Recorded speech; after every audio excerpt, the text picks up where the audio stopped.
When I think of the first month of the year, I think of new beginnings. I always believed it was a chance to start over.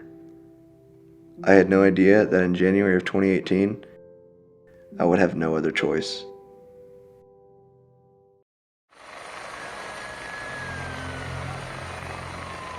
January 27th.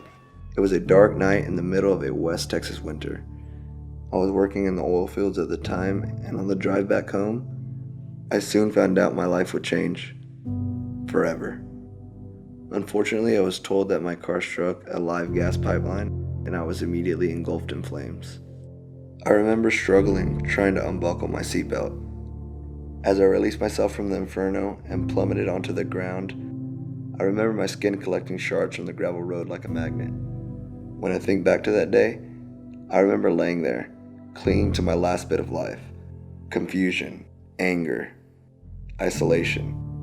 I would die there, alone, until I saw two headlights blasting down the road.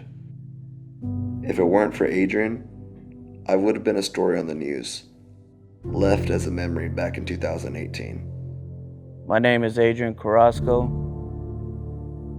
and I saved Joshua Robertson's life. I was at the top of the hill, and once when I started going down, that's when I saw the explosion, and it was just flames everywhere.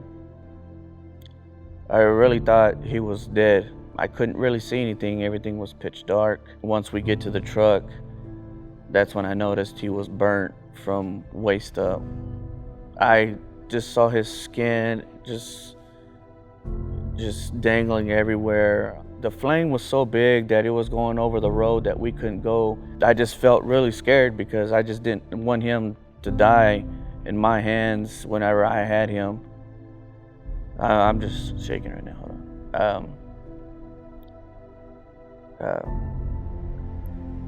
Nobody deserves that, but he was just worried about his family first thing. I just feel like God was there to help me. There was a situation that we weren't supposed to even go out there at that time, but I felt like I needed to go out there. I never told him this, but Josh, I love you like a brother, man. I pray for you every day, and if you ever need anything, I'll be there for you. I was alive and grateful, but I was not yet ready to live. Journey to recovery is an extremely difficult uphill battle. I was in a medically induced coma for almost 2 months, and I woke up defeated, disoriented, and depressed. That it was not a nightmare I was waking up from. Battling yourself and depression is not or never will be an easy task.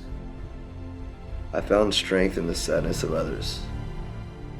Seeing how much my family and good friends needed me to live, I chose to live for them, for Adrian, a man who had no idea who I was, but did everything in his power to keep me alive. When I think back to the road of recovery, I think of pain, I think of anger, I think of determination. The doctors told me I was burned as badly as anyone could be and still survive. I was alive for a reason, and I wanted to prove it.